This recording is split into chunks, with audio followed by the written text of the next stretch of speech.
चले जी, हमारे P1 का पहला टॉपिक क्वाड्रेटिक्स, इसकी एक्सप्लेनेशन से आगाज करते हैं। और मेरी हमेशा कोशिश ये होती है, ये जो नोट्स आपके सामने लिखे हुए हैं, इसके बाद ये वन बाय वन में हर चीज को विजिट करूंगा। और मेरी कोशिश ये होती है कि जो बेसिक्स हैं आपकी ओ लेवल्स या IGCSE वाली, क्योंकि आप AS में मौजूद हैं, तो अगर आपकी जो बेसिक्स हैं ओ लेवल्स वाली IGCSE वाली, जहां उसकी रिक्वायरमेंट होगी वहां उस कॉन्सेप्ट को मैं खुद रिकॉल कर लूंगा। तो अगर आपको वो कॉन्सेप्ट भूल भी गए होंगे आप, तो भी इंशाल्लाह you be able to recall that, right? I will try my best, but if you think that this concept I've forgotten and you need further clarification on that, then I'll try my best to help you out with that, right? So let's start. Quadratics has multiple things: quadratic expression, quadratic equation, then we have disguised quadratic equations, then we have sketching as well. So quadratics in P1 comprises of multiple aspects. I am starting with the first aspect, quadratic expression. But before we start with quadratic expression, we need to know the difference between an expression and an equation. ये बहुत जरूरी है कि हर बच्चे को ये पता हो कि एक्सप्रेशन और इक्वेशन में क्या फर्क है। अच्छा, ये चीज ओ लेवल IGCSE में बच्चे पढ़ते हैं, एक्सप्रेशन क्या होता है, इक्वेशन क्या होता है। तो बगैर लंबी किए मैं इसको बता देता हूं। अगर किसी एक्सप्रेशन, अगर इक्वल्स टू जीरो मौजूद है तो वो इक्वेशन है, और अगर इक्वल्स टू जीरो मौजूद नहीं है तो वो एक्सप्रेशन है। अच्छा, अब यहाँ बच्चे कहते हैं सर ये जो आपने लिखा है यहाँ इक्वल्स टू का साइन मौजूद है, इसका मतलब ये AX² + BX + C जो है, ये पूरा जो है ये इक्वेशन है। No, this is not an equation, this is an expression. अगर मैं y = 0 कर दूं, करते ना एक्स इंटरसेप्ट निकालने के लिए भी इक्वेट y to 0, तो अगर मैं y = 0 कर दूं तो now this will become an equation. अब ये इक्वेशन बन गया, बट जब तक यहाँ पर 0 नहीं है ये एक एक्सप्रेशन है। Expressions are always factorised, expressions are always factorised.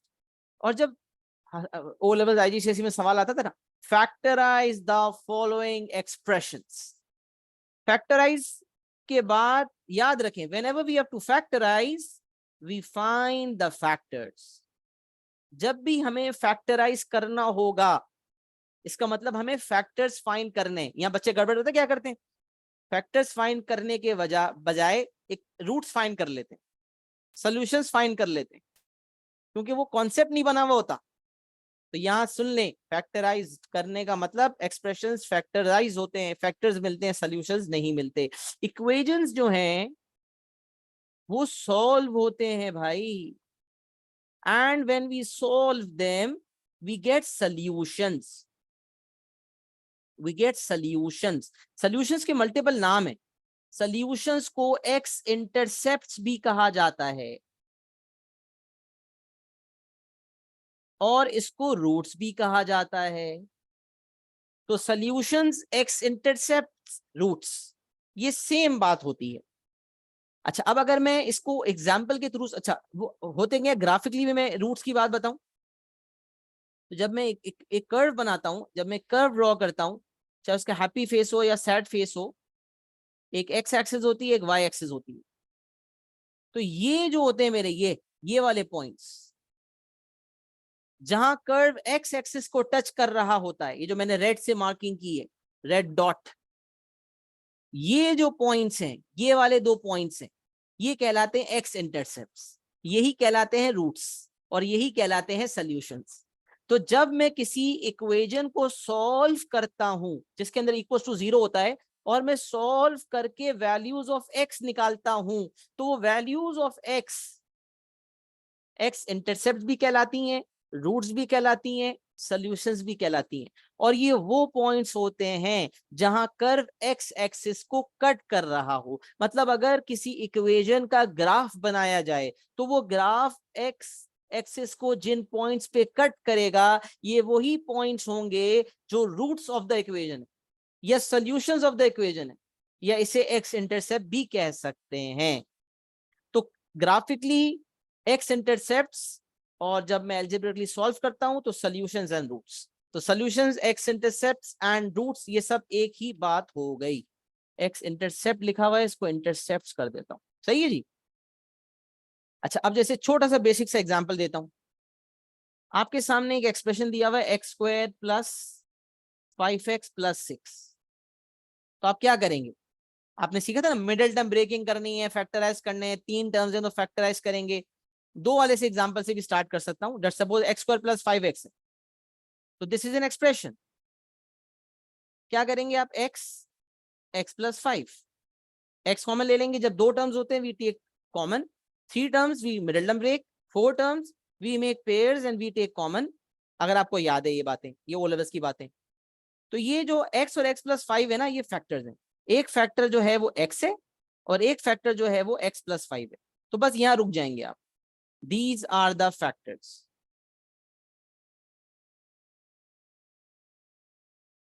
ये एक एग्जाम्पल मैंने आपके सामने रखा। अच्छा, एक एग्जाम्पल अगर मैं और लेता हूं, x square plus 2x plus 3। अब मैं क्या कर रहा हूं, इसको मैं सॉल्व करता हूं। अच्छा, लेकिन ये वेट करें, मैं यहां अगर लिखूं, बल्कि इस एक काम करता हूं ना, इसी को ले लेता हूं। X square plus 5x equals to 0 है। तो अब मैं अगर x कॉमन ले लूंगा तो ये हो जाएगा x प्लस 5 इक्वल्स टू 0। और यहां से अच्छा, अब इक्वल्स टू 0 है तो अब मैं रुक नहीं सकता। सॉल्व करने के लिए भी आपको पता होगा कि when we are solving a quadratic equation और we are solving a quadratic equation, yes there are 3 methods: completing the square method, middle factorization method and quadratic formula method. 3 methods होते हैं एक क्वाड्रेटिक इक्वेशन को solve करने के। 3 methods होते हैं। Prioritisation की बेसिस पे the first way that we try is factorization. If you are unable to factorize, we use quadratic formula. Usually हम completing the square की तरफ जाते नहीं हैं, but that is the third method, that you complete the square and then solve. So for solving there are 3 methods as of now, because there are 2 terms only. The best way is to factorize. So I factorized. Now these are the roots. ये roots आ गए। but अब मैं रुकूंगा नहीं यहाँ पर, क्योंकि मैं इक्वल टू 0 वाली चीज के साथ इक्वल टू 0 लगा हुआ है, और ये सोल्यूशन, ये एक इक्वेशन है, एक्सप्रेशन नहीं है। तो I will not stop here, I will not stop here, I will continue. So what I will do, I will say either this equals to 0। याद रखें ये एक रूल है, when the product of two numbers is 0, either the first number is 0 or the second number is 0। if अगर let suppose यहां लिखा हुआ है x प्लस 5 इक्वल्स टू 1, कुछ बच्चे ये भंड मारते हैं x इक्वल्स टू 1 और x प्लस 5 equals to 1। This is a conceptual blunder, this is a conceptual blunder. Please never do this, कभी भी नहीं कीजिएगा ऐसा। The product of two numbers is a non-zero number. You say either x equals 1 or x plus 5 equals 1. No, not at all. The rule comes from this fact that if a multiplied by b is 0, then either a is 0 or b is 0. या a 0 है या b 0 है, दोनों के दोनों में से कोई एक 0 था। That is why the product of both is 0. One of them is 0 for sure. But ये सिर्फ तब होता है जब प्रोडक्ट 0 हो, ओनली देन। तो इसीलिए यहां पर अब मैं लिख सकता हूं कि इधर x इक्वल 0 और x प्लस 5 इक्वल 0।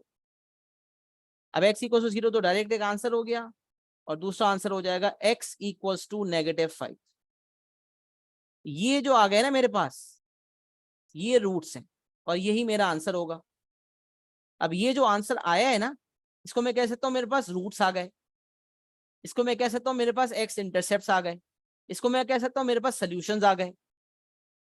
तो ये जो चीज आई है ये रूट्स कहलाएंगे। ग्राफ बनाऊंगा, ग्राफिकली एक्स एक्सिस को कर्व इन दो वैल्यूज पे कट कर रहा होगा। तो एक्सप्रेशन के केस में हम यहां पर स्टॉप हो जाते हैं और हम फैक्टर्स दे देते हैं, जबकि इक्वेशन के केस में हम रुकते नहीं हैं, बल्कि हम इधर फर्स्ट नंबर इक्वल 0, इधर फर्स्ट फैक्टर इक्वल 0 और सेकंड फैक्टर इक्वल 0 करके हम रूट्स तक पहुंचाते हैं। कोई अगर फैक्टराइज के केस में रूट्स तक पहुंचा देगा तो ये भी गलती है, मार्क कट जाएगा, क्योंकि आपने कॉन्सेप्चुअल ब्लंडर मारा है। कभी कभार लिखा होता है ignore subsequent working ISW marking scheme में, लेकिन मार्क्स यहाँ पर कॉन्सेप्चुअली ब्लंडर पे कट जाते हैं। तो make sure that if the word factorise is written, then you find the factors and you do not move forward. कुछ बच्चों में ना बीमारी होती है, बीमारी या कीड़ा कह लें, इक्वल्स टू 0 खुद से लगाते हैं और फिर यहां तक मामला पहुंचा देते हैं। अरे भाई पहले पढ़ तो लो, चाहिए क्या? कोई भी पेपर हो, always read the question very carefully as to what is being asked by the examiner. If you are not clear, read the question again. याद रखें, क्वेश्चन क्लियर नहीं होगा तो आंसर क्या देंगे? तो पहले एक माइंड मैपिंग तो होनी चाहिए, करना क्या है. तो ये थोड़ा सा फैक्टर्स और सॉल्यूशंस के हवाले से गुफ्तगू थी कि फैक्टराइज में क्या होता है और सॉल्विंग में क्या होता है. अब क्वाड्रेटिक में अभी हमने क्वाड्रेटिक एक्सप्रेशन का आगाज किया है ना, कर रहे हैं, मतलब आगे जाके क्वाड्रेटिक इक्वेशन एक सेकंड एस्पेक्ट ऑफ क्वाड्रेटिक्स, उसको मैं बड़ी डिटेल में भी पढ़ाने वाला हूँ, आज नहीं, इंशाल्लाह सब्सिक्वेंट क्लासेस के अंदर, बट ये एस्पेक्ट कवर होगा. लेकिन अभी इस स्टेज पर एक्सप्रेशन और इक्वेशन का फर्क बताना मेरे हिसाब से जरूरी था. तो क्या हमें एक्सप्रेशन और इक्वेशन का फर्क पता चल गया है? चैट पे एक एक्नॉलेजमेंट दे दें. All the students need to give acknowledgement. If you have any questions, you can ask.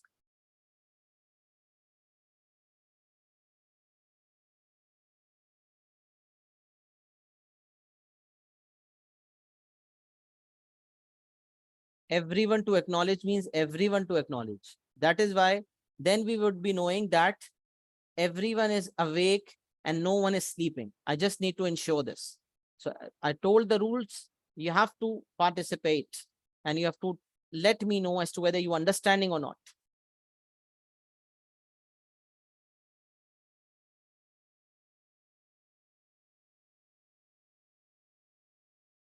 All right, great. Alhamdulillah. Everyone is clear.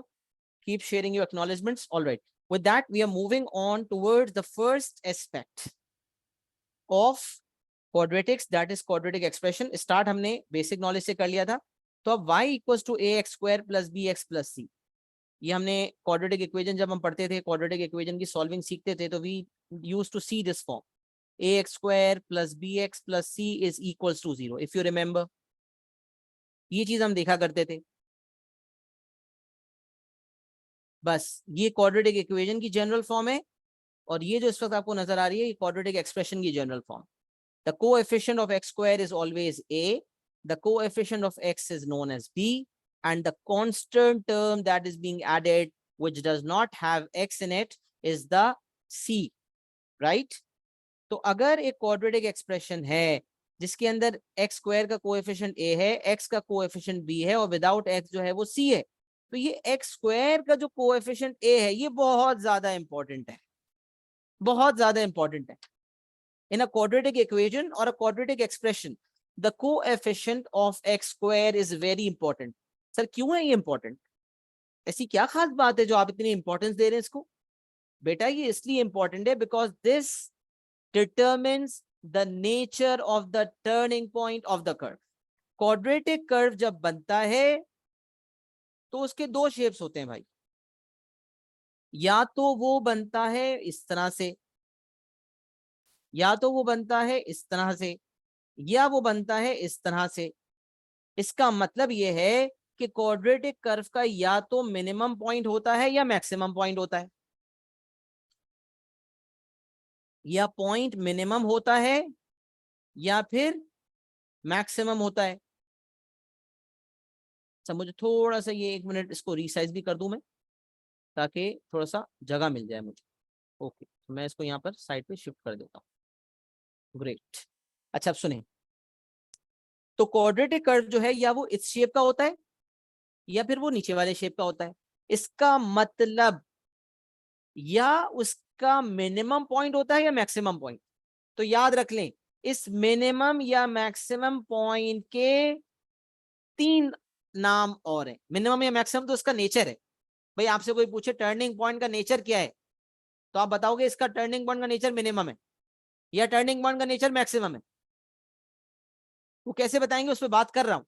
लेकिन ये जो कर्व का नीचे आना है, जब हम when we are riding, when we are driving and when we take a U turn, तो that U turn is known as a turning point. आगे जाते जाते यू टर्न लिया, पीछे आने लगे, तो ये जो यू टर्न है ना, ये जो यू टर्न का लेना है ना, ये टर्निंग पॉइंट है. बस इसी तरह कर्व नीचे आ रहा था, आते आते ऊपर जाने लगा, तो जहां वो टर्न हुआ वो पॉइंट उसका टर्निंग पॉइंट है। कर्व ऊपर जा रहा था, ऊपर जाते जाते नीचे आने लगा, तो जो जहां पर टर्निंग की है ये उसका टर्निंग पॉइंट है। इस टर्निंग पॉइंट के दो नाम और हैं, एक नाम है स्टेशनरी पॉइंट। एक टॉपिक है डिफरेंशिएशन, वहां जाके पढ़ेंगे स्टेशनरी पॉइंट क्यों है। अभी थोड़ा सा तारुफ बता देता हूं, क्योंकि भाई टर्निंग पॉइंट पे जब हम ग्रेडियंट निकालें, बल्कि ये भी हमने पढ़ा हुआ है ग्राफ्स ऑफ फंक्शन में, ओ लेवल एंड आईजीसीएसई में एक टॉपिक है ग्राफ्स ऑफ फंक्शंस। तो आपको टेंजेंट निकालना निकालना होता था इफ यू रिमेंबर। तो if you are to estimate the gradient of a curve at a particular point, you used to make a tangent to the curve at that point, if you remember. उस point पे हम tangent बनाते थे, फिर tangent पे we used to find 2 points, फिर उन 2 points के थ्रू हम जो है वो ग्रेडियंट निकाल लिया करते थे, change in y upon change in x, y2 minus y1 upon x2 minus x1 से। तो ये जो कर्व के किसी भी पॉइंट पे आप टेंजेंट बनाएंगे तो उसका ग्रेडियंट होगा। बट अगर कर्व के टर्निंग पॉइंट पे ग्रेडियंट टेंजेंट बनाएंगे, कर्व के टर्निंग पॉइंट पे टेंजेंट बनाएंगे, चाहे मिनिमम कर्व हो या मैक्सिमम, तो वो टेंजेंट एक हॉरिजॉन्टल लाइन होगी और उसका ग्रेडियंट 0 होगा, उसका ग्रेडियंट 0 होगा। इसीलिए उस पॉइंट को स्टेशनरी पॉइंट कहा जाता है। अच्छा, वो फिजिक्स का कॉन्सेप्ट भी तो है, अगर हम बॉल को ऊपर फेंकें, बॉल को ऊपर फेंकते हैं, थ्रो करते हैं, तो मैक्सिमम पॉइंट पे जाके उसकी वेलोसिटी 0 हो जाती है, उसकी वेलोसिटी 0 हो जाती है। फ्री फॉल मोशन भी पढ़ा होगा ना कभी, बॉल को ऊपर फेंका तो मैक्सिमम पॉइंट पे जाके वेलोसिटी क्या हो गई, 0, तभी तो वो वापस नीचे आने लगा, उसकी जान खत्म हो गई। तो मैक्सिमम पॉइंट पे उसकी जान खत्म होने की वजह से उसकी वेलोसिटी 0 हो गई, इसका मतलब वो स्टेशनरी हो गया। तो पता चला टर्निंग पॉइंट स्टेशनरी पॉइंट भी होता है, और मैथमेटिकल जबान में इसे वर्टेक्स भी कहा जाता है। तो जहां कर्व जब टर्न करता है तो वो टर्निंग पॉइंट भी कहलाता है, स्टेशनरी पॉइंट भी कहलाता है, और वर्टेक्स भी कहलाता है। अब आपसे कोई पूछे टर्निंग पॉइंट का नेचर क्या है, या स्टेशनरी पॉइंट का नेचर क्या है, या वर्टेक्स का नेचर क्या है, तो आपको फौरन घंटी बजनी चाहिए कि ये आपसे इनडायरेक्टली ये पूछा जा रहा है कि वो जो टर्निंग पॉइंट या स्टेशनरी पॉइंट या वर्टेक्स है वो दरअसल मैक्सिमम पॉइंट है या मिनिमम पॉइंट है। तो नेचर ऑफ टर्निंग पॉइंट या नेचर ऑफ स्टेशनरी पॉइंट या नेचर ऑफ वर्टेक्स का मतलब होता है कि क्या वो मिनिमम पॉइंट है या मैक्सिमम। सर ये हमें कैसे पता चलेगा कि एक कर्व जो है वो जब बनाएंगे तो उसका मिनिमम पॉइंट होगा या मैक्सिमम, वो तो बना के ही पता चलेगा सर, स्केचिंग करके। नहीं बच्चों, बनाना जरूरी नहीं है, बगैर बनाए भी बताया जा सकता है। How sir, how? ये मैंने कहा ना, coefficient of x square extremely important, बहुत इंपॉर्टेंस है, रखता है। एक्स स्क्वायर का कोएफिशिएंट इंतहाई इंपॉर्टेंस रखता है। क्यों भाई? क्योंकि ये टर्निंग पॉइंट का नेचर बता देता है। अच्छा सर, कैसे नेचर बताता है? बेटा, अगर एक्स स्क्वायर का कोएफिशिएंट जिसे ए कहते हैं वो पॉजिटिव वैल्यू है, वो एक पॉजिटिव वैल्यू है, ए ग्रेटर देन 0 है, एक्स स्क्वायर का जो कोएफिशिएंट है जिसे ए कह रहे हैं वो ग्रेटर देन 0 है, मतलब पॉजिटिव है, तो इसका मतलब क्वाड्रेटिक कर्व का मिनिमम पॉइंट है। और अगर ए लेस देन 0 है, मतलब ए की वैल्यू एक नेगेटिव वैल्यू है। अच्छा सर, कुछ ना लिखा हो, जैसे इक्वेशन होता है ना x square plus 5x plus 3, sir कुछ ना लिखा हो, यहाँ तो एक्स स्क्वायर के पीछे कुछ लिखा हुआ ही नहीं है, तो बताएं, जब कुछ ना लिखा हो तो क्या होता है पीछे? जब कुछ ना लिखा हो तो पीछे क्या होता है? वेरी गुड, +1, जबरदस्त। जब कुछ ना लिखा हो तो पीछे +1 होता है, इसका मतलब वो वैल्यू पॉजिटिव है, इसका मतलब उस कर्व का नेचर मिनिमम, उस कर्व के टर्निंग पॉइंट का नेचर मिनिमम है, इसका मतलब मिनिमम पॉइंट होगा। वेरी गुड, कुछ ना लिखा हो तो पॉजिटिव वैल्यू है, +1, which means it's a minimum point, और अगर नेगेटिव है it's a maximum point. Sir लेकिन यार एक कंफ्यूजन है यहाँ पर। अच्छा, एक कंफ्यूजन क्या है मैं ये भी बताऊंगा, मेरी आदत है मैं हमेशा जो कॉमन ब्लंडर्स होते हैं वो भी बताता हूँ, और जो कॉमन कंफ्यूजन होती हैं उसको भी कैटर करता हूँ। तो कॉमन कंफ्यूजन में एक कंफ्यूजन है, ग्रेटर देन 0 से जहन में पता क्या था? ग्रेटर, ग्रेटर, ऊपर जाता है हाथ, भाई वो बहुत ग्रेटर है, वो बहुत बड़ा है, तो जहन में क्या आता है? मैक्सिमम। जहन में क्या आता है? मैक्सिमम। और लेसर से छोटा, तो जहन में आता है मिनिमम, उल्टा जहन में आता है ग्रेटर देन के केस में मैक्सिमम जहन में आता है, जबकि दरअसल ग्रेटर देन के जीरो के केस में तो मिनिमम पॉइंट है, लेस देन के केस में मिनिमम जहन में आता है लेकिन है मैक्सिमम।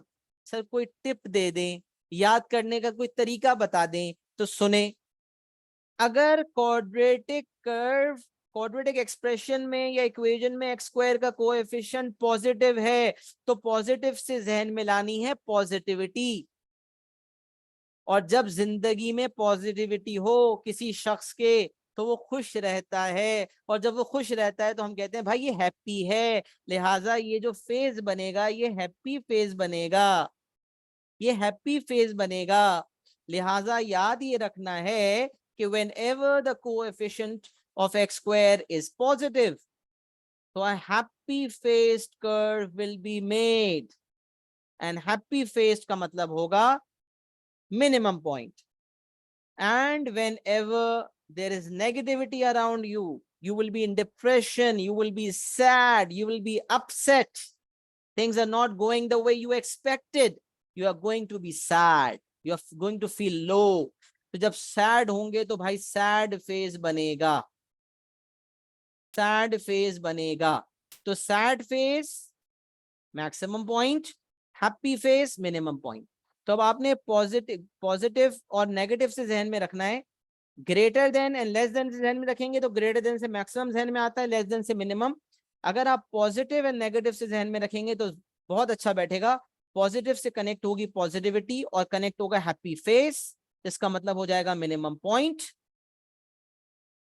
और नेगेटिविटी से कनेक्ट होगी नेगेटिविटी, नेगेटिव से कनेक्ट होगी नेगेटिविटी, जिस केस में आप होंगे सैड, आपके कर्व का होगा मैक्सिमम पॉइंट, और ये आपको याद रखने में मदद देगा। ये हो गई टर्निंग पॉइंट की नेचर की बात, कि टर्निंग पॉइंट का जो नेचर है वो कैसे पता चलता है कि वो मिनिमम है या मैक्सिमम। तो भाई एक्स स्क्वायर का कोएफिशिएंट ये बात बता देता है। सही है जी, तो ये बात हमने नेचर के हवाले से कर ली। अब जब टर्निंग पॉइंट की बात होती है ना कर्व के, तो टर्निंग पॉइंट में सिर्फ नेचर नहीं होता। कोई आपसे पूछे भाई टर्निंग पॉइंट बताओ, तो आप बोले टर्निंग पॉइंट का नेचर मैक्सिमम है। अरे भाई टर्निंग पॉइंट बताओ ना, तो इसका मतलब वो आपसे टर्निंग पॉइंट के कोऑर्डिनेट्स पूछ रहा है। क्या पूछ रहा है? कोऑर्डिनेट्स पूछ रहा है। तो जब आपसे पूछा जाए coordinates of turning point, nature का जिक्र ना हो, तो फिर आपको नेचर बताने की जरूरत भी नहीं।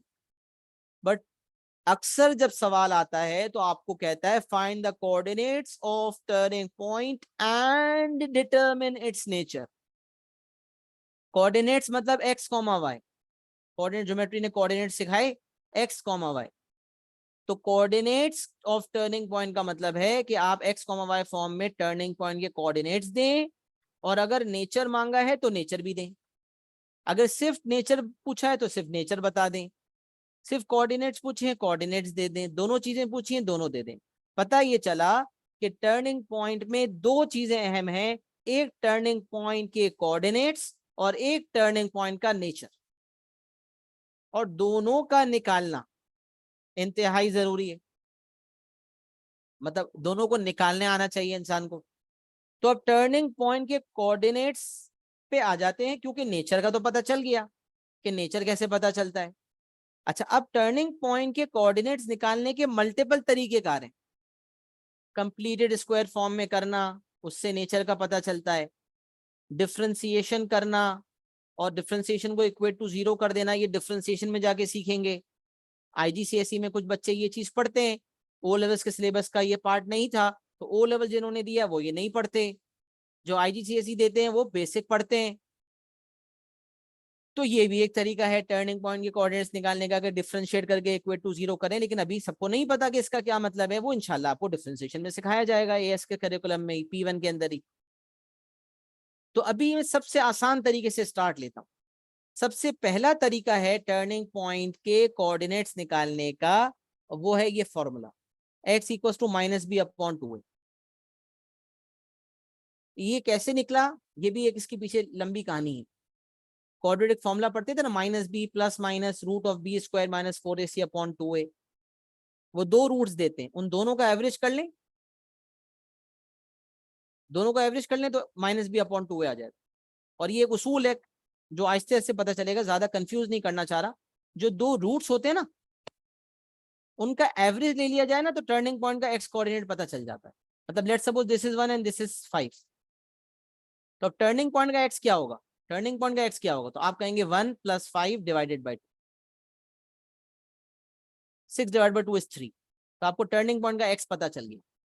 तो क्वाड्रेटिक फॉर्मूला जो है, जिससे दो रूट्स आते हैं, उन उसी रॉ फॉर्म में अगर उन दोनों को एवरेज करके डिवाइड बाई 2 कर लिया जाए तो x इक्वल टू -b/2 आएगा। ये उस तरह से डिराइव हुआ है। वो डेरिवेशन ना याद रखने की जरूरत है ना, मैं अगर नहीं बताता तो कोई फर्क पड़ता, कोई फर्क नहीं पड़ना था। आपको सिर्फ ये फॉर्मूला याद रखना है, that's it. If the quadratic expression is given in this general form, then you do not have to do anything else.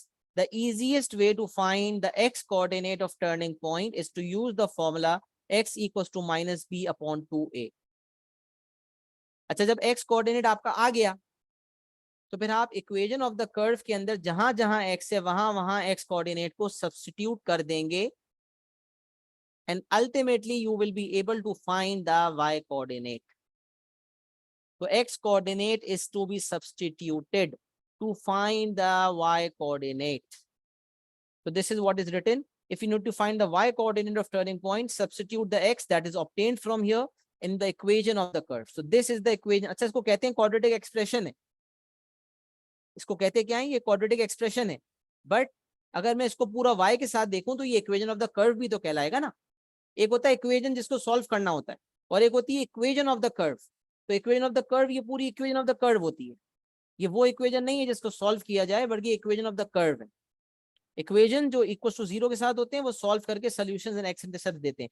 अगर इक्वेशन ऑफ द कर्व में y की जगह पे 0 लिख दिया जाए तो वही इक्वेशन ऑफ द कर्व एक क्वाड्रेटिक इक्वेशन में तब्दील हो जाता है, जिसको सॉल्व करके solutions, x intercepts and roots हासिल हो जाते हैं।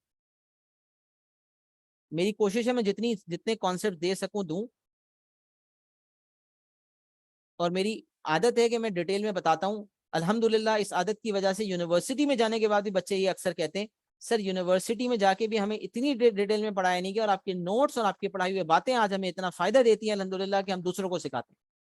तो क्योंकि मेरा फोकस ये होता है कि जितनी चीजें कैम्ब्रिज एग्जामिनर ने बताई है वो तो दूं, लेकिन कॉन्सेप्ट्स इतने दूं, डेप्थ इतनी दूं कि उसके अलावा आगे पीछे की चीजें जो शायद इतनी ज्यादा बताने की इंपॉर्टेंस नहीं है वो भी बताऊं, ताकि आप जब सर सुफियान से पढ़ के जाएं तो you always remember that I studied from a teacher who had delivered everything with full dedication and passion. तो मेरी पूरी कोशिश है कि मैं अपने कॉन्सेप्ट्स फुल तरीके से डिलीवर करूं आप। तो कंफ्यूजन कहीं हो तो बताएंगे, लेकिन मैं बहुत ज्यादा इररिलेवेंट की तरफ भी नहीं जाना चाहता जिससे आप कंफ्यूज हो जाएं, बट इतनी बेसिक नॉलेज जरूर देना चाहता हूं जिससे आप कनेक्ट कर सकें चीजों। तो अब ये जो टर्निंग पॉइंट के कोऑर्डिनेट्स और नेचर निकालने वाला तरीका बताया आपके सामने, इसको अप्लाई करते हैं। सही है, इसको अप्लाई करते हैं। तो सबसे पहले इसको अप्लाई करने के लिए example number 1, y equals to x² + 4x + 10, ये एक इक्वेशन ऑफ द कर्व है, और आपसे कहा जा रहा है coordinates of turning point निकालें and determine its nature. So what you have to do, you first have to find the x coordinate. अच्छा, नेचर तो हम सब बता सकते हैं, नेचर तो हम सब बता सकते हैं, तो बताएं जरा इस क्वाड्रेटिक एक्सप्रेशन को देखकर अगर नेचर बताते हैं तो what is the nature? Everyone to answer, what is the nature of the turning point? What is the nature of the turning point?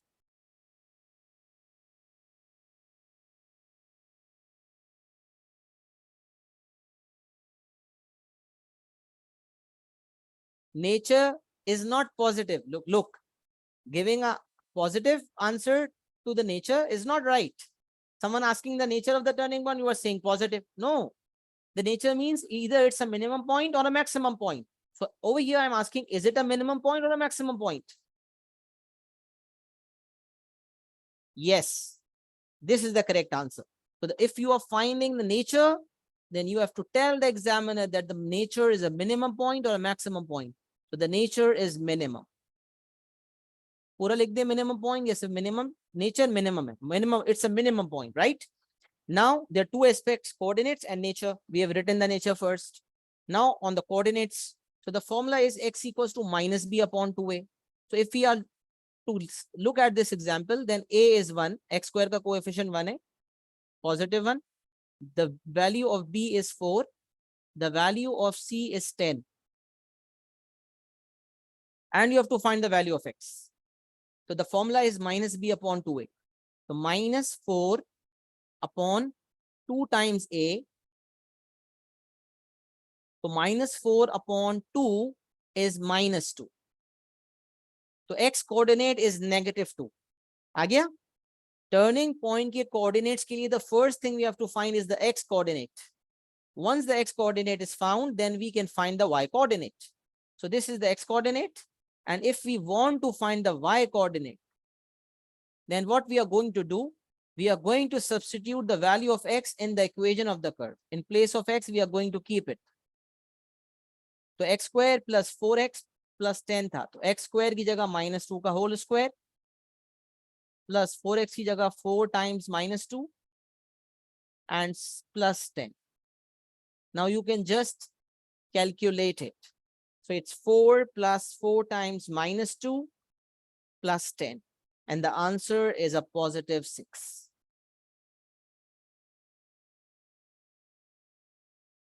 Four minus 8 plus 10.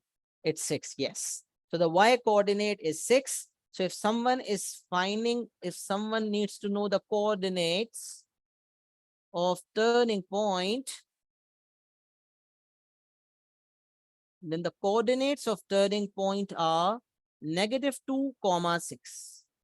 अच्छा, कोऑर्डिनेट्स को कोऑर्डिनेट्स फॉर्म में लिखा करें. कोऑर्डिनेट्स मांगे, coordinates देंगे. तो answer क्या होगा भाई?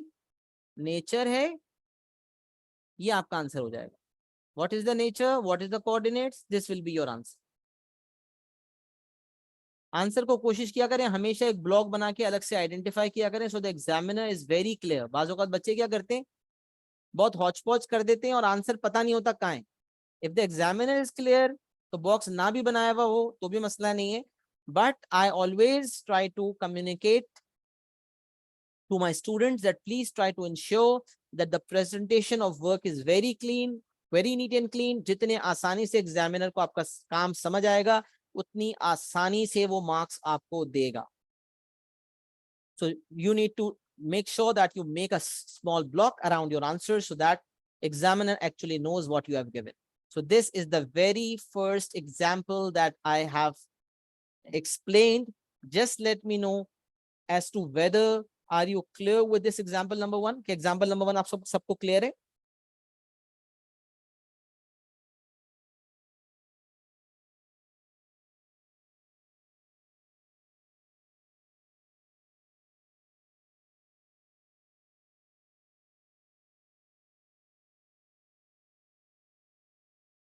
All right.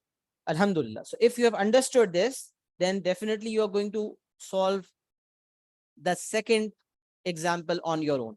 So I'm giving like 2-3 minutes to you. Just work out example number 2, solve it and share your answers. I'm waiting. Okay. Share your answers and then we'll discuss it inshallah so that you get a confirmation that your answer is right. So here you start. The time starts now.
चले अल्हम्दुलिल्लाह, most of the answers I have got. जिसने अब तक नहीं answer post किया वो answers अपना post कर दें। Meanwhile, I am explaining. Alhamdulillah, जिसने भी आंसर दिया, the answer is perfect. This means, Alhamdulillah, this aspect is very clear to all of you. And just solving it very quickly. सबसे पहले turning point x coordinate minus b minus of -6 upon 2 times a, which is -2. This is +6 upon -4 simplified to -3 upon 2. Coordinates आप fraction form में देना चाहें दे सकते हैं, कोई अगर डेसिमल में देना चाहता है वो भी दे सकता है, यानी कि -1.5 कहते हैं तो वो भी सही। y कोऑर्डिनेट निकालने के लिए आप अगर x कोऑर्डिनेट को इक्वेशन ऑफ द कर्व में सब्स्टिट्यूट करते हैं तो सबने सही आंसर दिया है। I am not solving it. The answer is 15/2, वो भी दे सकते हैं, और अगर 7.5 देना चाहते हैं तो वो भी दे सकते हैं। नेचर जो है वो एक यहाँ पर मैक्सिमम पॉइंट है। कैसे पता चला? Because the x square coefficient is a negative coefficient. Negative से नेगेटिविटी जहन में आनी चाहिए, और नेगेटिविटी से सैड फेस, और सैड फेस से मैक्सिमम पॉइंट। लिहाजा nature over here is a maximum point. It's a maximum point. ये पूरा एज अ आंसर भी आप दे सकते हैं, -1.5, 7.5. So this is a maximum point, and the coordinates are -1.5 and 7.5, right? So this, Alhamdulillah, we all have understood really well. That's why the answers were perfect.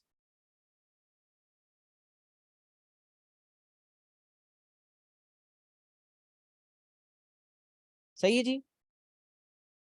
अच्छा, कभी मैं थोड़ा सा पॉज हूं तो आप समझ जाएंगे सर किसी को चैट वैट पे रिस्पॉन्ड कर रहे हैं, क्योंकि चैट भी देखनी होती है साथ साथ। तो अल्हम्दुलिल्लाह ये हमारा एक चीज खत्म हो गई। अच्छा, अब मैं आपको एक थोड़ी और बात बताऊं। कभी कभार एग्जामिनर पूछता है find the coordinates of turning point and determine its nature, and sometimes the examiner asks us to give the minimum and maximum value, find the maximum minimum value and the corresponding value of X. अब the examiner is just changing the way of asking the question. कह रहा है minimum या maximum value निकालो और corresponding value of x बताओ। क्या मतलब पता है? तो अभी एक बात में नोट लिखा है, इसको सुन लें। Minimum slash maximum value is always the y coordinate of turning point. Turning point का जो वाई कोऑर्डिनेट होता है, जो ये था, जो ये था, यही वाई कोऑर्डिनेट वैल्यू भी कहलाती है। एक होता है मिनिमम पॉइंट, तो मिनिमम पॉइंट का मतलब ये पूरा कोऑर्डिनेट्स ऑफ मिनिमम पॉइंट में पूरे आ गए, और एक होती है मिनिमम वैल्यू, तो मिनिमम वैल्यू हो जाएगी 6। तो अगर ये लेट्स सपोज यहां पर जो रिक्वायरमेंट लिखी हुई है उसमें find the coordinates of turning point के बजाय लिखा होता determine the minimum value, find the minimum value, तो आप मिनिमम वैल्यू के तौर पे 6 को देते, and the corresponding value of x. क्या मतलब? कॉरेस्पॉन्डिंग वैल्यू मतलब जिस वक्त y की वैल्यू 6 है उस वक्त उसकी कॉरेस्पॉन्डिंग x वैल्यू क्या है। तो दरअसल वो इन्हीं कोऑर्डिनेट्स को ब्रेक करके पूछ रहा है। कोऑर्डिनेट्स पूछता है तो हम 7 देते हैं, minimum maximum value and corresponding value of x पूछता है तो वही कोऑर्डिनेट्स चाहिए होते हैं, लेकिन ब्रेक करके। तो अगर मैं यहां पर इसको अप्लाई करूं इस चीज को, तो मुझे यहां पर कोई कह रहा है भाई मिनिमम वैल्यू बताओ, तो मैं कहूंगा मिनिमम वैल्यू, मिनिमम पॉइंट अलग चीज है, मिनिमम वैल्यू अलग चीज है, याद रख लें। मिनिमम वैल्यू इज 6, और मुझे पूछता है कॉरेस्पॉन्डिंग वैल्यू ऑफ एक्स बताओ, कॉरेस्पॉन्डिंग वैल्यू ऑफ एक्स बताओ, तो दैट इज -2। पूछने का अंदाज बदलता है बस। सिमिलरली यहां कोई पूछता है भाई मैक्सिमम वैल्यू बताओ, तो maximum value is 7.5, maximum value is 7.5, and the corresponding value of x, corresponding x value is equals to -1.5। तो अगर कोई इस तरह से पूछता तो हम इस तरह से दे देते। तो पॉइंट को, कोऑर्डिनेट्स को ब्रेक करके भी पूछा जा सकता है, वैल्यू पूछी जा रही है, अच्छा, अब लेट सपोज यहाँ वो अगर मिनिमम मैक्सिमम बता देता तो नेचर पूछने का सवाल नहीं होता, तो वो लिख नहीं सकता था कि फाइंड द मिनिमम वैल्यू, बल्कि पता क्या कहता, फाइंड द स्टेशनरी वैल्यू। जैसे स्टेशनरी पॉइंट होता है ना, वैसे स्टेशनरी वैल्यू भी एक लफ्ज यूज होता है।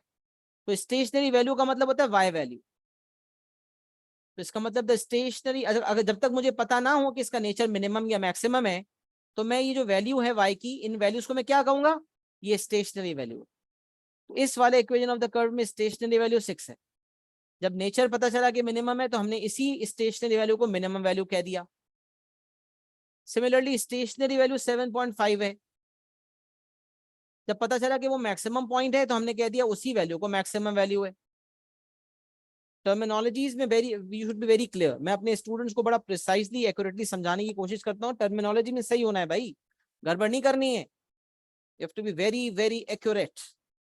ओके, सो यहां तक मेरे हिसाब से सबको सब कुछ क्लियर है। Hopefully yes. If yes, then just type in yes, we are clear.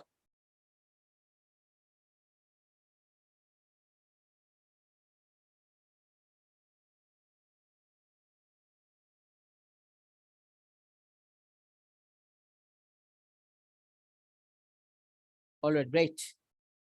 अच्छा, अब आ जाते हैं कंप्लीटेड स्क्वायर फॉर्म की तरफ। तो जो जनरल फॉर्म क्वाड्रेटिक इक्वेशन की हम पढ़ा करते थे ओ लेवल्स आईजीसीएसई में, उसके बेसिस पर मैंने आपको कुछ चीजें बताई। अब ओ लेवल और आईजीसीएसई में भी ये चीज मौजूद थी कि हमें एक क्वाड्रेटिक एक्सप्रेशन को इस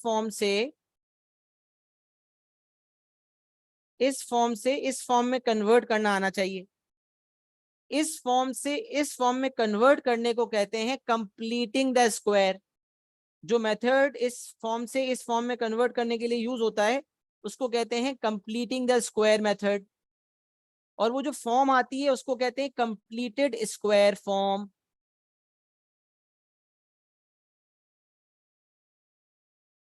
यहां तक वैसे मैं पूरा पेज मुकम्मल कर लूं, तो फिर आप स्क्रीनशॉट एक साथ लेना चाहें तो ले सकते हैं। अभी मैं मुकम्मल कर लूं ये पेज, फिर आपसे स्क्रीनशॉट का कह देता हूं। तो find the minimum slash maximum value and the corresponding value of X. ये बात हो गई कंप्लीटेड स्क्वायर फॉर्म।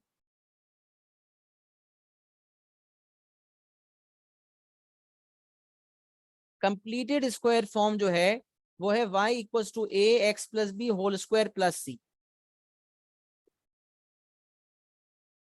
इसमें ये बात याद रखें कि ये ए बी सी आगे पीछे हो सकते हैं, बस ये जो होल स्क्वायर ब्रैकेट वाली फॉर्म है इसको कंप्लीटेड स्क्वायर फॉर्म कहा जाता है। अभी आप सवालात में देखेंगे कभी ए आगे बी सी आगे पीछे हो जाते हैं, लेकिन असल में इस फॉर्म, इस लुक, ऐसे लुक्स वाली जो फॉर्म है उसको कंप्लीटेड स्क्वायर फॉर्म कहा जाता है, जिसमें एक कंप्लीटेड स्क्वायर हमें नजर आ रहा हो।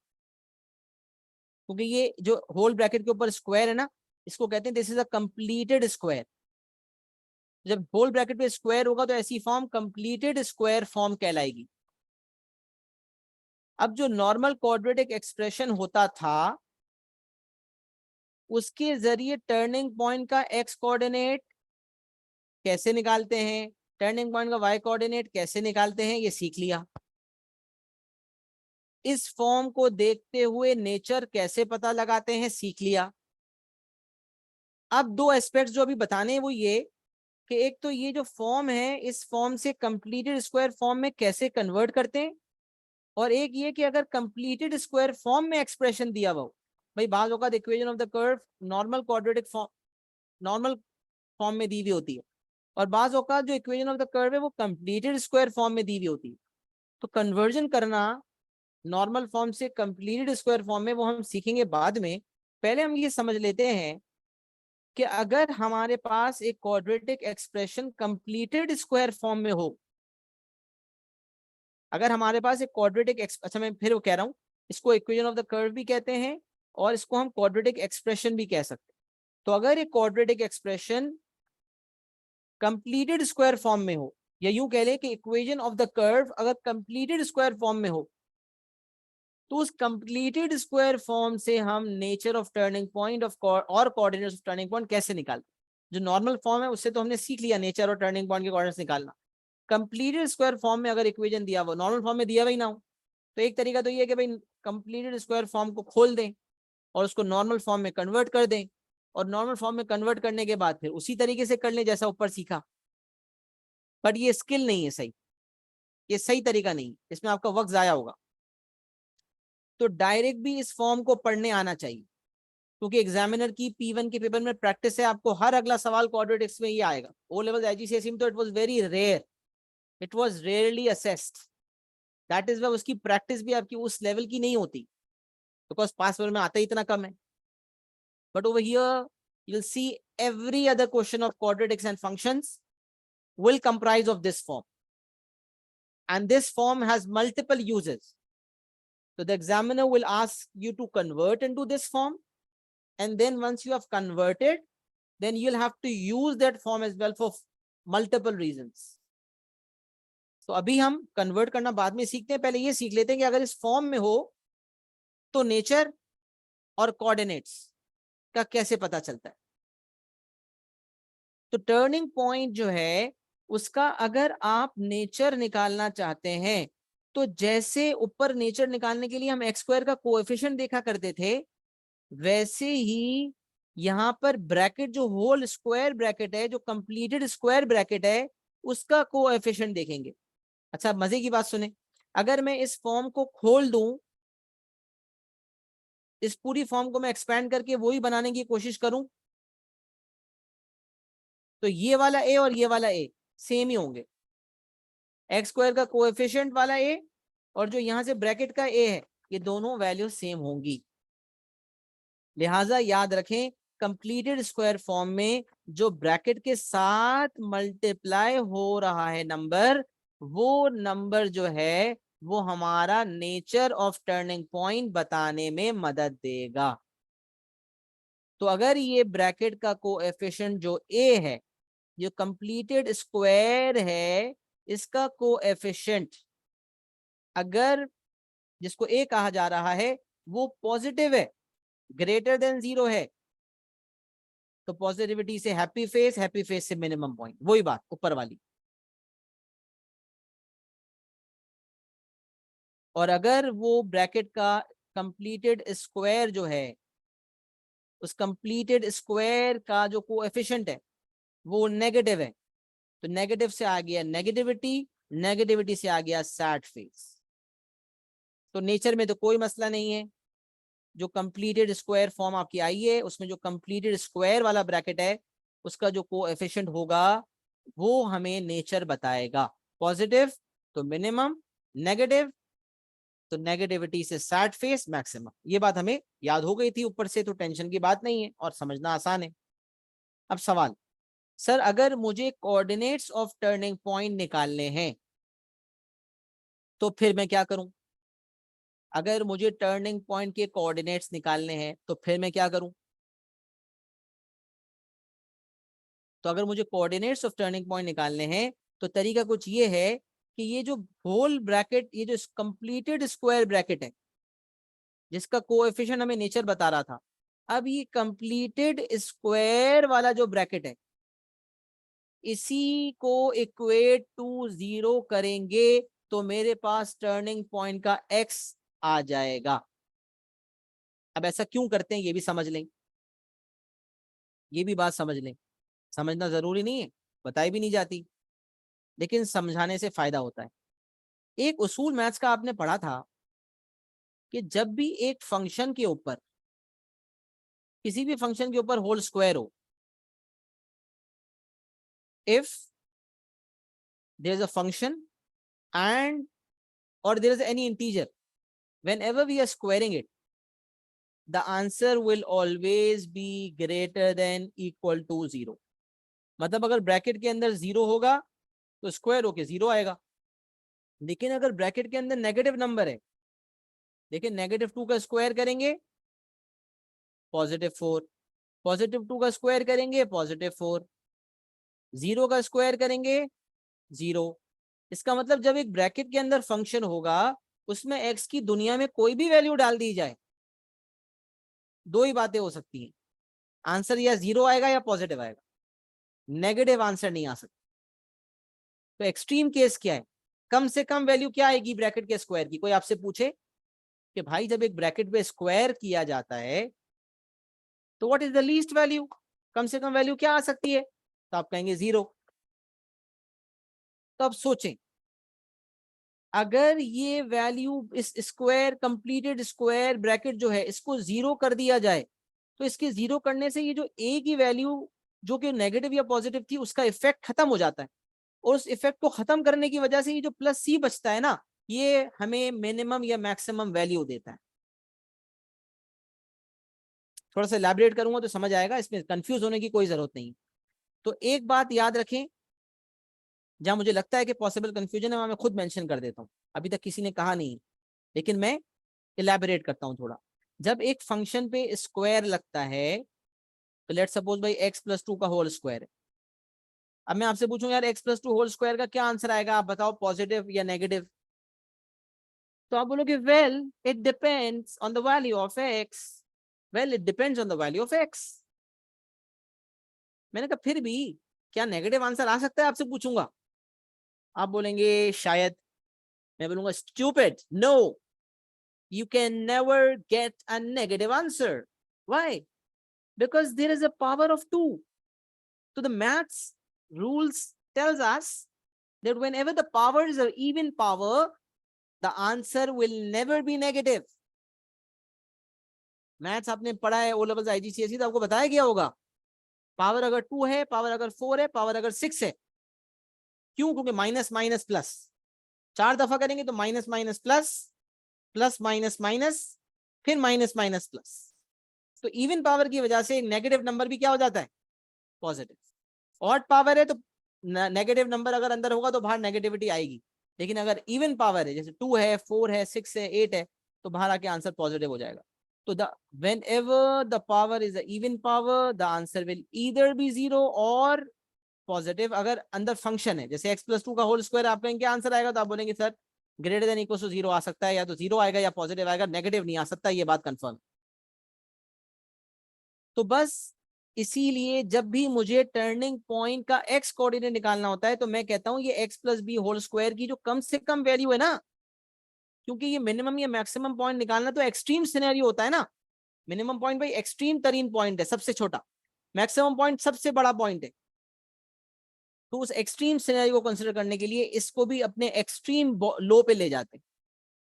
इस एक्सट्रीम लो की वजह से ये होता है कि अगर लेट सपोज ये ए की वैल्यू पॉजिटिव वैल्यू थी जिसकी वजह से ये मिनिमम पॉइंट था, तो ये पॉजिटिविटी जब 0 से मल्टीप्लाई होकर अल्टीमेटली 0 हो जाएगी, तो उस केस में ये जो प्लस सी बचेगा ना वो मिनिमम वैल्यू होगी। अब सोचें, अगर ये वैल्यू अदर देन 0 है और ये ए से मल्टीप्लाई होती है और सी इसमें ऐड होता है, तो आंसर सी से बड़ा आएगा, आंसर सी से बड़ा आएगा।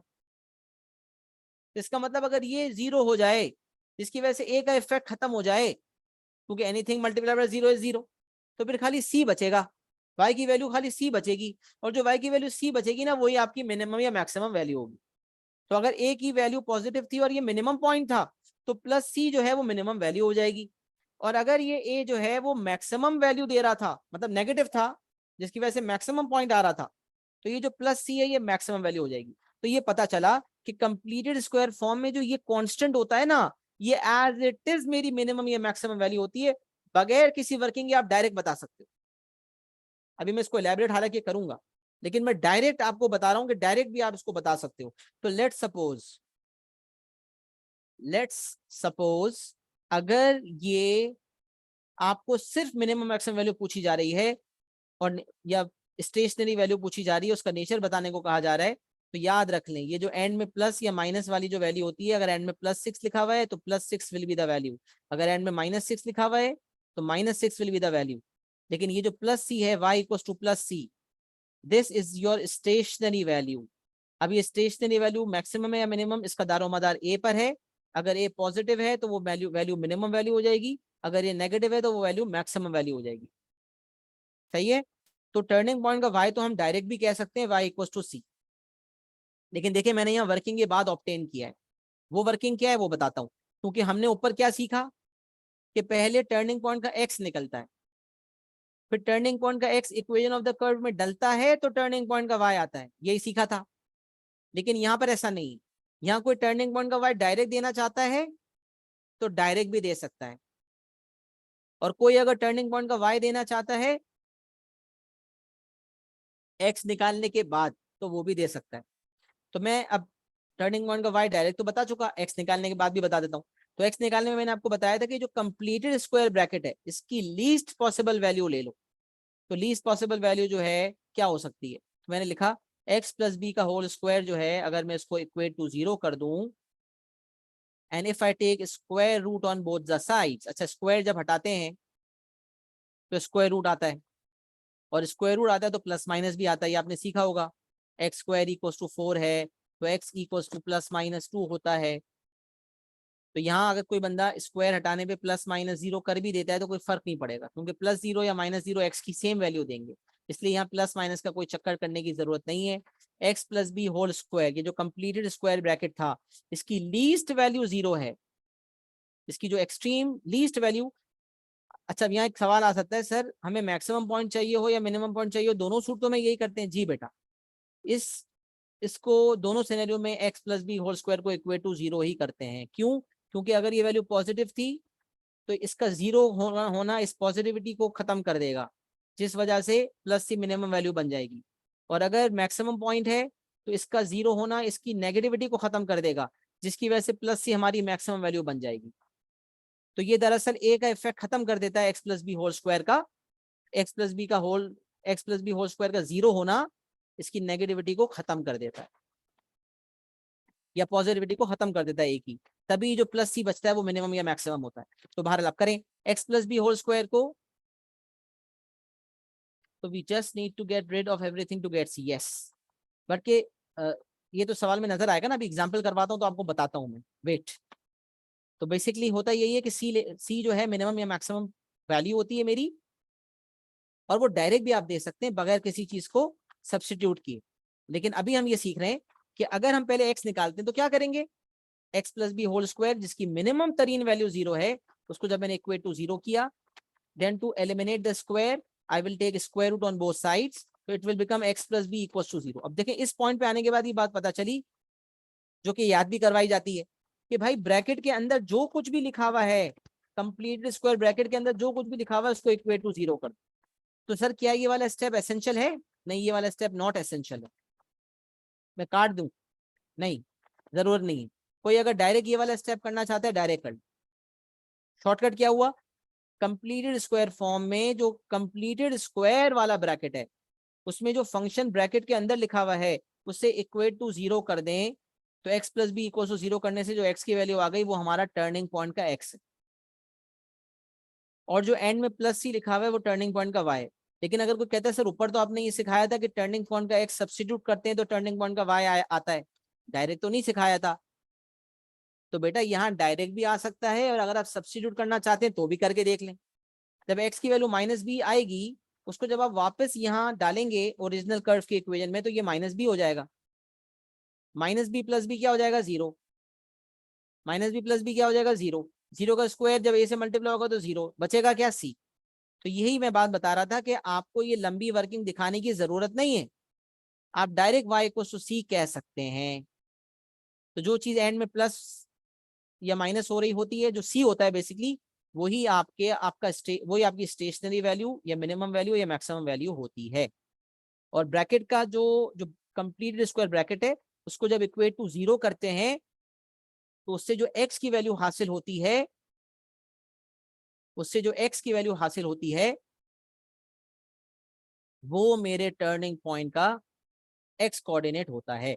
टर्निंग पॉइंट का एक्स कोऑर्डिनेट नेगेटिव बी आ गया, टर्निंग पॉइंट का वाई कोऑर्डिनेट सी आ गया, कोऑर्डिनेट्स हो गए नेगेटिव बी कॉमा सी। अच्छा, इसको मैं एग्जांपल के थ्रू समझाऊंगा तो बात और क्लियर होगी, एग्जांपल के थ्रू समझाऊंगा तो बात क्लियर हो जाएगी इंशाल्लाह।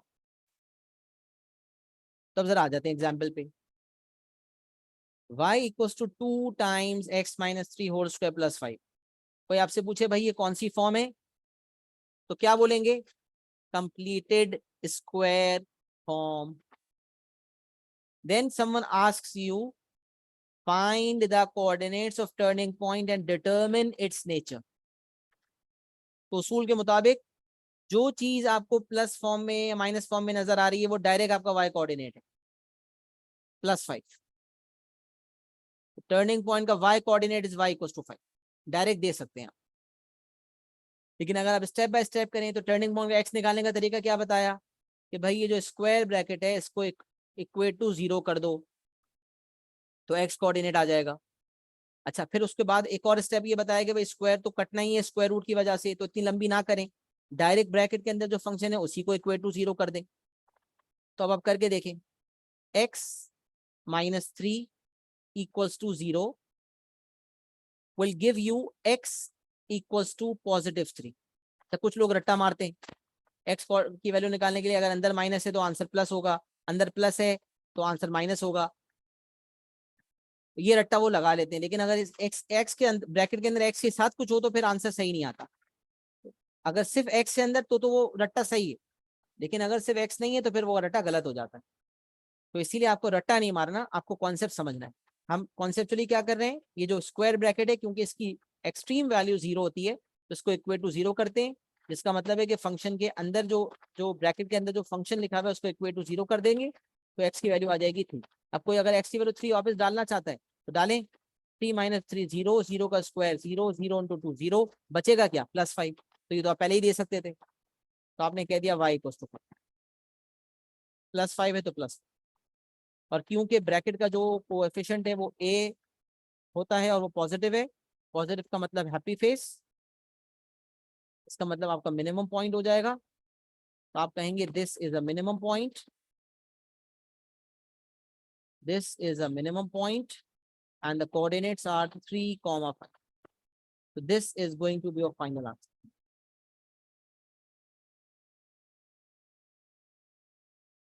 ये आपका एग्जाम्पल नंबर 1 हो गया। अच्छा जी, एग्जाम्पल नंबर 2 क्या है? एग्जाम्पल नंबर 2 देख लें, 8 - 2x - 1 होल स्क्वायर। कोई ट्राई करना चाहेगा एग्जाम्पल नंबर 2 का आंसर क्या है? एग्जाम्पल नंबर 2 का कोई आंसर शेयर करना चाहता है तो जरा ट्राई करें, 1-2 मिनट देता हूँ, सोचें, आंसर बताएं।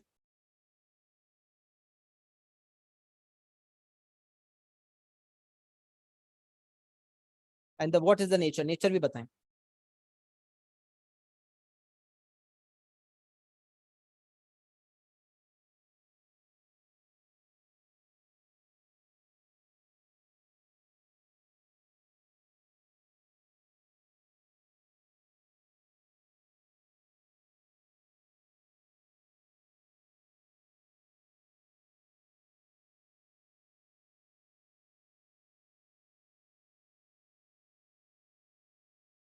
पार्टिसिपेट करें जरा, मैं देखना चाहता हूँ कि आपको कितना समझ आया, जरा शेयर करें।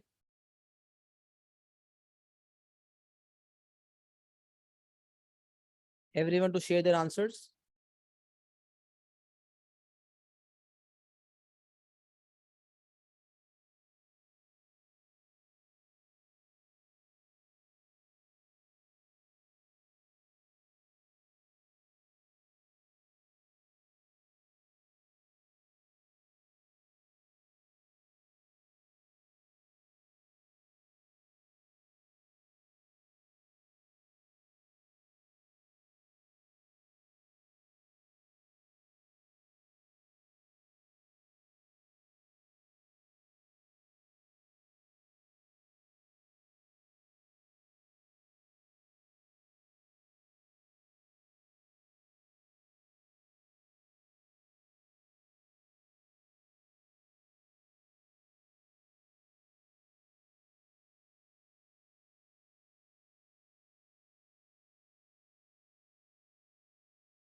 चलिए अल्हम्दुलिल्लाह, आंसर जो है कुछ बच्चे ने गलत दिया, उसमें जो सिंबल्स डालता हूँ, थम्स अप मतलब you are right, thumb down मतलब यू आर रॉन्ग, तो you at least know that whether you have to rework, right.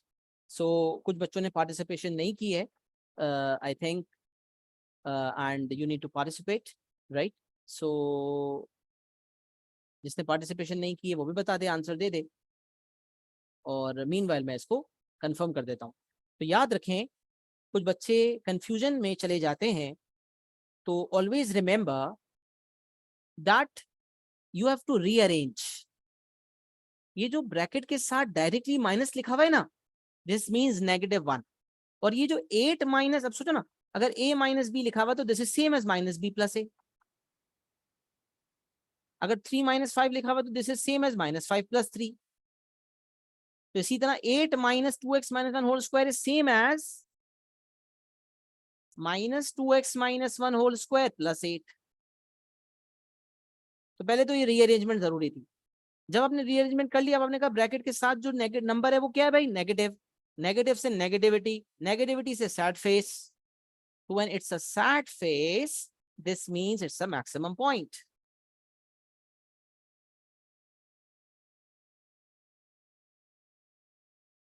And the coordinates, for the coordinates, what we are going to do, 2x - 1, we know that +8 is the y coordinate, and this 2x - 1 is to be equated to 0. 2x - 1 equated to 0, x equals to half.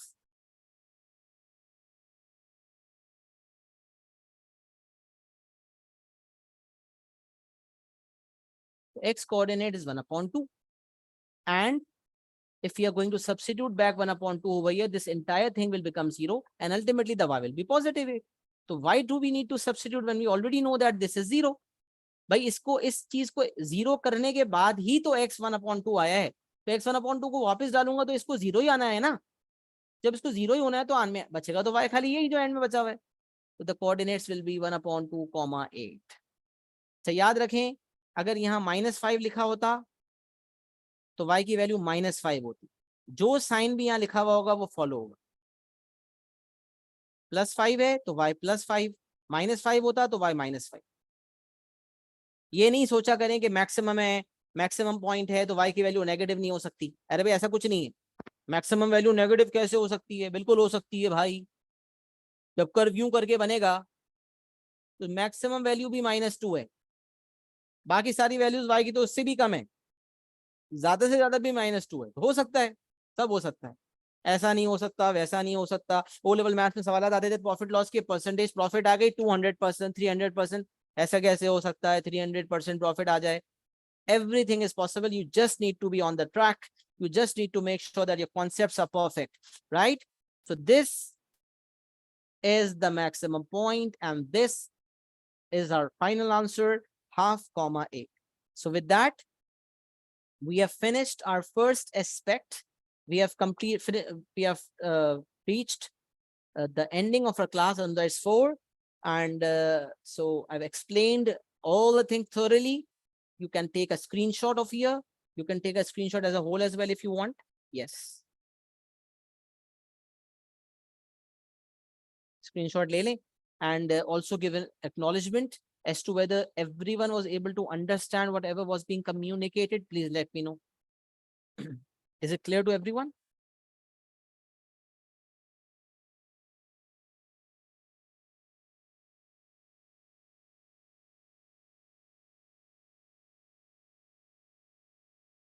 Feedback दे दें कैसा समझ आया class का।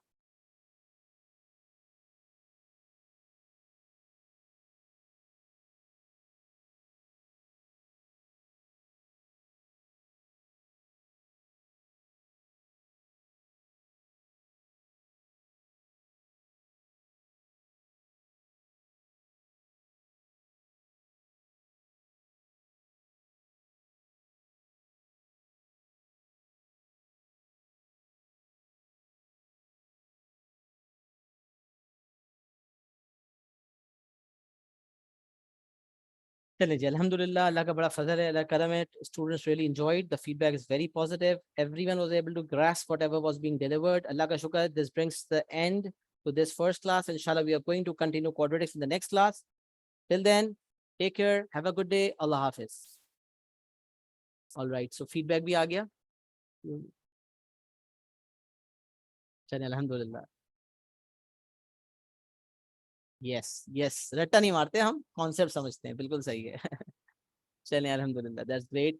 Thank you for a very positive feedback and Allah का शुक्र है, अल्हम्दुलिल्लाह, अल्लाह का फजल है। I always try my best कि हम पूरी जान मार के क्वालिटी वे में चीज़ों को पढ़ाएं, और आगे भी इंशाल्लाह इसी तरह हम चीज़ों को डिलीवर करते रहेंगे। और आपको इंशाल्लाह इसकी गारंटी है कि जब कोई चीज़ समझ नहीं आएगी तो सर सुफियान उसको जान मार के समझाएंगे, क्योंकि आपसे ज़्यादा फिक्र सर सुफियान को होगी अगर आपको समझना है तो। Take care, have a good day, अस्सलाम वालेकुम व रहमतुल्लाहि व बरकातहू।